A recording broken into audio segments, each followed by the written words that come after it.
A 10-year-old boy heard some screaming and rustling coming from his parents' room. Thinking there is something wrong, he rushes in and sees his dad sweating and panting, and his mom turning red with embarrassment. "What are you doing?" asked the boy. "Playing poker," replied the dad. "Oh, but what's Mom doing here?" The dad thinks about it and replies, "She's my wild card, and you have to have a wild card to play poker." Satisfied, he leaves the room. Halfway down the hall, he hears similar screams and sounds coming from his grandparents' room. So he bursts in and sees his grandpa and grandma both and holding each other. "Now what are you doing?" asked the boy. "I'm playing poker," said the grandpa. "And what about grandma?" The grandpa thinks about it and replies, "Well, she's my wild card, and you have to have a wild card to play poker." The boy turns and goes back to his room. The house fills with screaming and groaning. The dad and grandpa run into the hallway and open the little boy's room where the sounds are coming from. "What are you doing in here?" asked the dad. "I'm playing poker," said the boy. "But you need to have a wild card to play poker," said the grandpa. The boy ponders on this and answers, "Not if you have a good hand." A handsome man went into a hotel and asked to see the boss. The client, "Is room 39 empty?" The boss, "Yes, sir." The client, "Can I book it?" The boss, "Of course you can." The client, "Thank you." Before going to the room, the client asked the boss to provide him with a black knife, a white thread 39 centimeters and an orange 73G. The boss agreed, though he was surprised at the weird things the client asked to have. The client went into his room. He didn't ask for food or anything else. Unfortunately for the boss, his room was next to room 39. After midnight, the boss heard strange voices and noise in that client's room.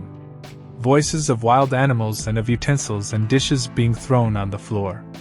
The boss didn't sleep that night. He kept thinking and wondering what might be the source of the noise. In the morning, when the client handed the keys to the boss, the latter asked to see the room first. He went to the room and found everything all right. Nothing unusual. He even found the thread, the black knife, and the orange on the table. The client paid the bill, gave the bellboys a very good tip, and left the hotel smiling. The boss was in shock, but he didn't reveal what he heard to the bellboys. In fact, he started to doubt himself. After 1 year, the client showed up again. He asked to see the boss again. The boss was in a puzzle. The client asked the same things: room 39, black knife, white thread 39 centimeters, and an orange 79G. This time, the boss wanted to know the truth by all means possible. He spent a sleepless night, waiting for something to happen. After midnight, the same voices and noises started, this time louder and more indecipherable than the year before. Again, before leaving, the client paid his bill and left a large tip on the table for the bellboys. The smile didn't leave his face. The boss started searching for the meaning of everything the client asked to have. Why did he ask for room 39? Why the white thread? Why the black knife? In fact, the boss didn't arrive at any convincing answer to all these questions. The boss now was eagerly waiting for the month of March, the month in which the client showed up. To his surprise, on the first day of March, the same client showed up. He asked the same questions, wanted to book the same room, wanted to have the same things as before. The boss again heard the same noises, this time more louder than before. In the morning, when the client was leaving the hotel, the boss apologized politely to the client and asked to know the secret behind the noises in the room. If I tell you the secret, do you promise to never reveal it to anyone else? I promise I will never let anyone know. Swear? I swear I won't reveal your secret. So finally, the client revealed his secret to the boss. Unfortunately, the boss was a sincere person. Until now, he hasn't revealed his secret to anyone. A 90-year-old man goes for a physical and all of his tests come back normal. The doctor says, "Larry, everything looks great. How are you doing mentally and emotionally? Are you at peace with God?" Larry replies, "God and I are tight." He knows I have poor eyesight, so he's fixed it so when I get up in the middle of the night to go to the bathroom, poof, the light goes on. When I'm done, poof, the light goes off. Wow, that's incredible, the doctor says. A little later in the day, the doctor calls Larry's wife. Bonnie, he says, Larry is doing fine. But I had to call you because I'm in awe of his relationship with God. Is it true that he gets up during the night, and poof, the light goes on in the bathroom, and when he's done, poof, the light goes off? Oh, sweet Jesus, exclaims Bonnie. He's peeing in the refrigerator again. A judge was interviewing a woman regarding her pending divorce and asked, "What are the grounds for your divorce?" She replied, "About 4 acres and a nice little home in the middle of the property with a stream running by." "No," he said. "I mean, what is the foundation of this case?"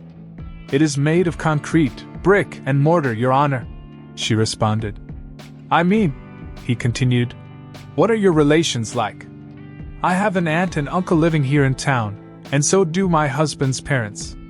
He said, "Do you have a real grudge?" "No," she replied. "We have a 2-car carport and have never really needed one." "Please," he tried again. "Is there any infidelity in your marriage?" "Yes, both my son and daughter have stereo sets. We don't necessarily like the music, but the answer to your questions is yes." "Ma'am, does your husband ever beat you up?" "Yes," she responded. "About twice a week he gets up earlier than I do."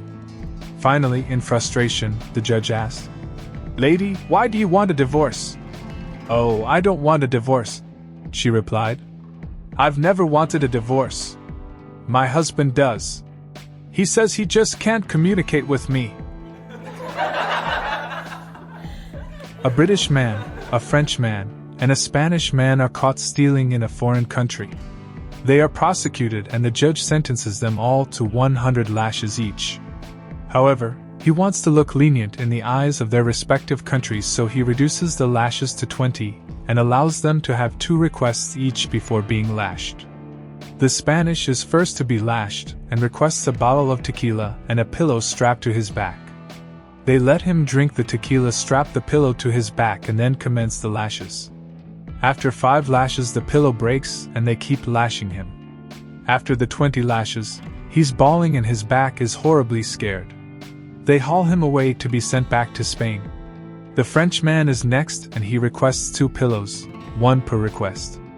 After 10 lashes, the pillows break and they continue with the next 10.